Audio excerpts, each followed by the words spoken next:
और इस खुशी को आपके माध्यम से हम लोग पूरे प्रदेश के लोगों तक और विशेषकर जो पिछले 5 साल कांग्रेस पार्टी की सरकार में प्रधानमंत्री आवास से वंचित हो गए थे उन तक पहुंचाना चाहते हैं। और इसी निमित्त आज आप लोगों को यहां पर बुलाए हैं। सबको मालूम है कि पिछले 5 साल जब छत्तीसगढ़ में कांग्रेस पार्टी की सरकार थी, श्री भूपेश बघेल उसके मुखिया थे, तो प्रधानमंत्री आवास योजना जो गरीबों के लिए बहुत ही कल्याणकारी योजना है, उनके सिर में छत देने का योजना है, जिसमें 18 लाख लोग वंचित हो गए थे। तत्कालीन सरकार राज्यांश जो 40% का रहता है वो इसीलिए जमा नहीं की कि योजना में प्रधानमंत्री शब्द जुड़ा था और कहीं न कहीं इसका श्रेय भारतीय जनता पार्टी की सरकार को और नरेंद्र मोदी जी को चला जाता। इसलिए 18 लाख गरीब लोगों का हक छीना गया।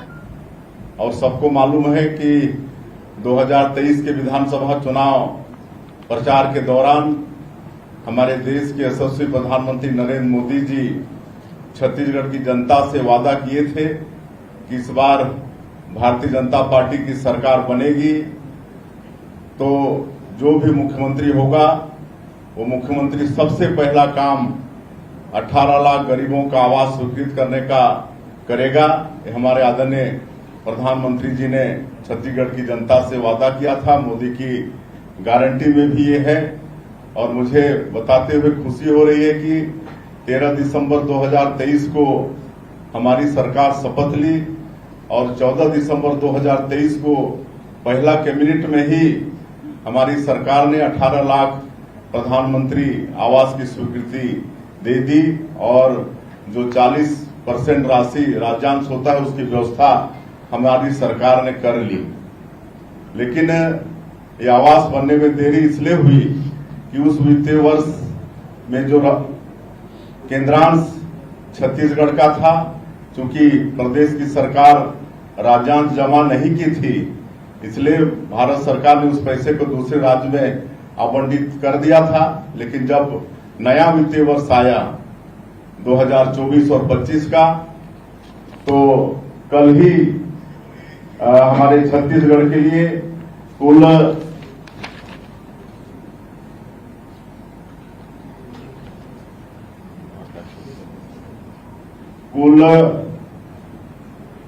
8,46,931 प्रधानमंत्री आवास की स्वीकृति भारत सरकार से मिली है।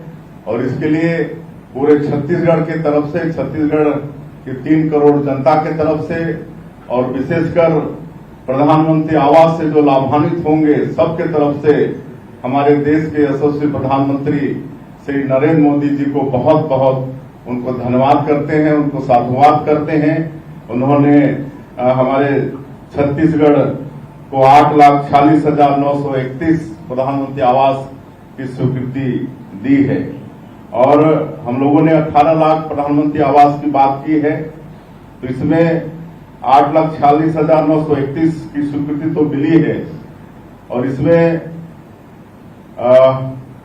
SCCC 2011 में से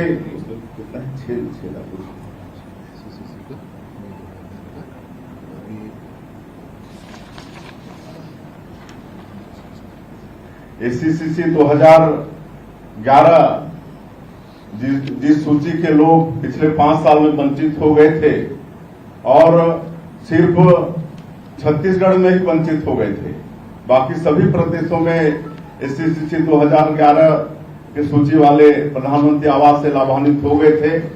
लेकिन यहाँ की सरकार की निष्क्रियता के कारण या मतलब नहीं करवाने के कारण वंचित हो गए थे।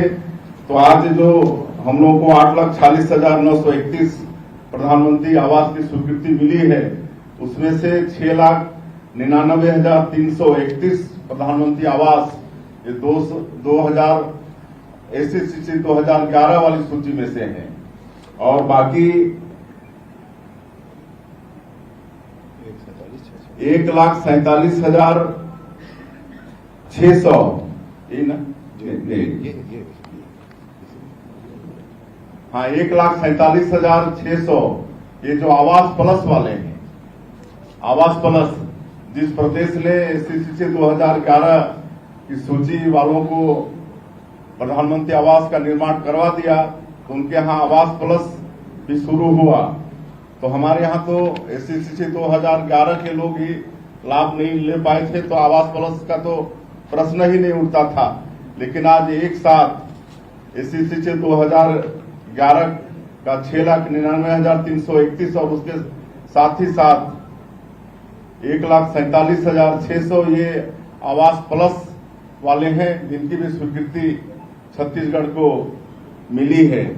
और बाकी PM जनमन योजना जो PBTG लोगों के लिए है, विशेष पिछड़े अनुसूचित जनजाति के लोग जो राष्ट्रपति के दत्तक पुत्र कहे जाते हैं, जैसे कोरवा, बिरहोर, अबुजमाड़िया, पंडो, बैगा, इनके लिए जो PM जनमन योजना हमारे प्रधानमंत्री जी चला रहे हैं उसमें 24,064 ये प्रधानमंत्री आवास बन रहा है, बहुत पूर्ण भी हो चुके हैं।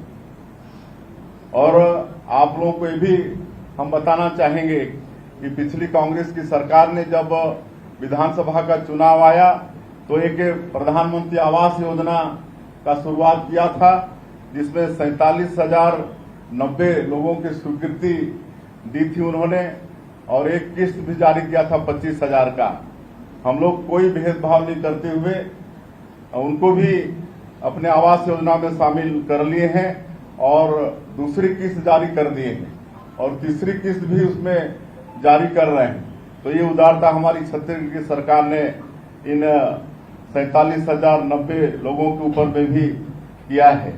और पिछले जनवरी से लेकर ये अगस्त तक ये 8 महीने में 1,99,000 प्रधानमंत्री आवास का निर्माण जो कई अधूरे थे उसको भी पूर्ण कराने का काम छत्तीसगढ़ की सरकार ने किया है।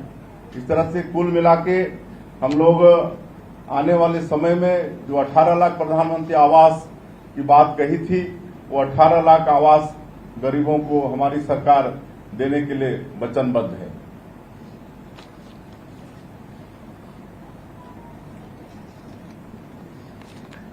और जो हमारे नियत नीलानार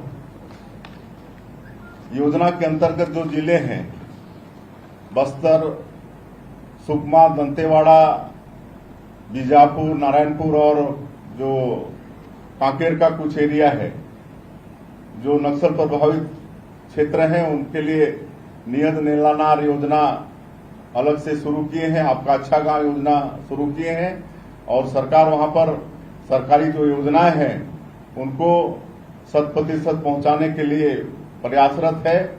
बहुत विकास भी हुआ है, उसके लिए अलग से हम लोग दोनों हमारे डिप्टी CM के साथ जाकर माननीय श्री शिवराज सिंह चौहान जी जो पंचायत एवं ग्रामीण विकास मंत्री है भारत सरकार में, उनसे निवेदन किए थे कि उनके लिए अलग से प्रधानमंत्री आवास आप दीजिए।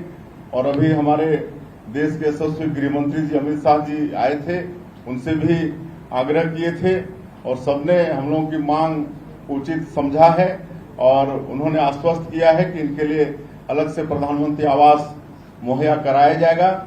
तो इस तरह से हमको लगता है कि उसके लिए भी 10,000 से ऊपर प्रधानमंत्री आवास हमारे नियत नीलानार के जो मतलब जो पीड़ित हैं नक्सलवाद से, जो आत्मसमर्पण कर रहे हैं, ऐसे लोगों के लिए भी हम लोग प्रधानमंत्री आवास बनाने में मतलब सक्षम होंगे। सर ये जो नियत नीलानार के लिए बोले हैं आप 10,000 मकानों की स्वीकृति प्राप्त करने के लिए आपने गृह मंत्री भारत सरकार से बात की। सबसे बड़ी बात ये है कि क्या ये सिर्फ नक्सली जो आत्मसमर्पण कर रहे हैं उनके लिए है कि वहाँ के रहवासियों के लिए भी है? देखिए वहां के रहवासियों के लिए तो ये है ही है जो SC 2011 की सूची में है, या आवास प्लस में जिनका नाम है वो तो ही है, वो क्षेत्र उससे वंचित नहीं है। लेकिन ये जो नियत निराला की हम लोग बात कर रहे हैं, ये जो नक्सलवाद से जो पीड़ित है उनके लिए अलग से है। सर, अभी कुछ जानकारी मिली है कि